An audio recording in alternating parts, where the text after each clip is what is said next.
All right, today we're going to dive into the core ideas from Mogul's book, Rewired.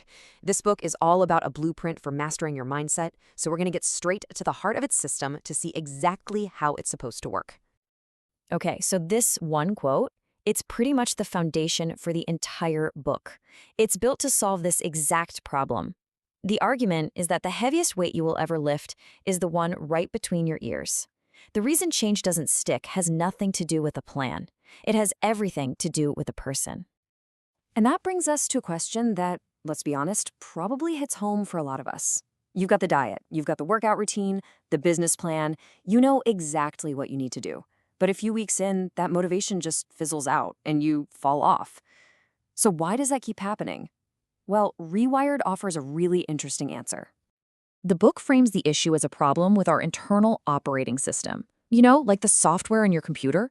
It's not that the programs you're trying to run, the diets, the new habits, are broken. It's that your internal wiring is old and outdated, and it just can't handle the new software you're trying to install. And this is what that broken approach looks like in real life, right? We're always chasing the next external fix. We think, oh, if I just find a new diet, or a different morning routine, or if I could just get more motivated, that'll be the key. We're constantly trying to change our lives from the outside in, and it just leads to that same frustrating cycle of starting and stopping over and over again. And here's the core diagnosis from the book. And this is a big one. The root of the problem isn't your plan. It's an outdated mindset. Your internal operating system is basically stuck in survival mode. It's programmed for comfort, for safety, for caution, which means it's almost always going to sabotage any goal that requires real growth and discipline. The system itself needs an upgrade. Okay, so if the problem is our internal wiring, what's the fix? Well, the solution offered in the book is a complete paradigm shift. Instead of focusing on your external actions first, you have to start by rewiring your identity from the inside out. And this slide just lays it out so clearly. Over on the left, you've got the way most people do it. You focus on habits, you're fueled by motivation, which we all know comes and goes, and the result is almost always temporary. But on the right, that's the rewired method. You focus on identity first, you fuel it with reliable systems, and the result is sustainable, almost automatic excellence. This, right here, is the absolute heart of the whole philosophy, identity-based change. It's all about deciding, consciously, who you want to become, and then rewriting the deep-seated beliefs you have about yourself to match that vision. The whole argument is that once your identity is locked in, your actions just naturally start to line up. You stop fighting with yourself, and you start following yourself.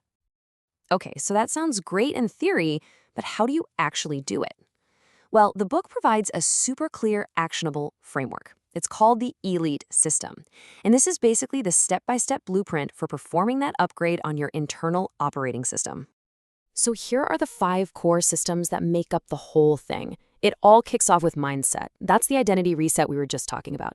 From there, it's about mastering your emotions, so you can control your internal state no matter what's happening outside. Next is action, which is all about creating what's called an evidence loop to prove your new identity to your own brain. Then you've got fuel, which is basically taking care of your physical body to support all these changes. And finally, mastery, which is where you integrate all of this and make it a way of life. See how each one builds right on top of the last? Now, the book puts a huge emphasis on that first step. System 1, the mindset part, is described as the ignition switch for the whole process. And the principle is really simple. Your body just follows orders from your mind. So you have to master the command center first before you can ever expect your body to perform at a high level. To really drive this home, the author tells this amazing personal story. When he was a sophomore in high school, standing at just 5'9", he announced to everybody that he was going to dunk a basketball. And as you can probably imagine, nobody believed him. But here's the kicker. When he finally did it, he wasn't even surprised. And why not? Because, in his own words, I had already done it in my mind 10,000 times. He was using intense visualization, not just as some daydream, but as a full-on mental rehearsal, a detailed blueprint he was feeding to his nervous system. And that's the whole lesson in a nutshell, right? The physical dunk was just the final piece of evidence of a transformation that had already happened inside his head. He became the person who could dunk in his mind first, and after that, his body really had no other choice but to follow along.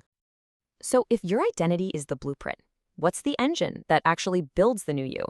Well, the book introduces this really cool core mechanism that's designed to turn this whole system into a self-powering flywheel. It's called the evidence loop, and as you can see, it's a cycle. Your actions aren't just things you do, they're data points. They literally create evidence that you feed back to your brain. That evidence starts to reshape what you believe is possible for yourself, and those new beliefs are what strengthen and solidify your new identity. So let's just walk through it real quick. It all starts with one small action, not some huge, life-changing leap, just one simple step that's aligned with the new identity you're trying to build. Then that single action, no matter how tiny it seems, creates a tangible piece of evidence. It's actual proof. You're basically showing your brain, see, I told you, I am the kind of person who does this. Now, as you start stacking up these little pieces of evidence, one after another, they literally begin to rewire your underlying beliefs. The story you've been telling yourself starts to change because now you have cold, hard proof that contradicts that old, limiting story. And finally, that newly rewired belief locks in and reinforces your new identity. And what does that do? It makes the next aligned action even easier, which creates more evidence, and that positive feedback loop just gets stronger and stronger and stronger. It's how tiny little wins compound into a total transformation. So after all this work, what's the payoff? What does it actually look and feel like when this new operating system is fully installed and just running in the background? The book calls this living the rewired life. And this is the endgame. The book says that discipline stops feeling like a punishment and starts to feel more like devotion to who you are. You start operating from your stable identity, not from your constantly changing emotions. Your high standards become totally non-negotiable, no matter how you're feeling. And excellence? That shifts from being some rare breakthrough moment to just being your normal everyday baseline. Your lifestyle itself becomes a form of leadership. This line from the book's manifesto really says it all. It's about that fundamental shift from being reactive and pushed around by your feelings to being guided and directed by the identity you've chosen for yourself. The entire goal of this system is to make your mission more powerful than your mood. And that's where we'll leave it, with this final, really powerful question from the book. It's a heck of a thought to sit with. If your daily actions, your habits, your standards, if all of that is a message to the world, what is that message? What is your life actually preaching?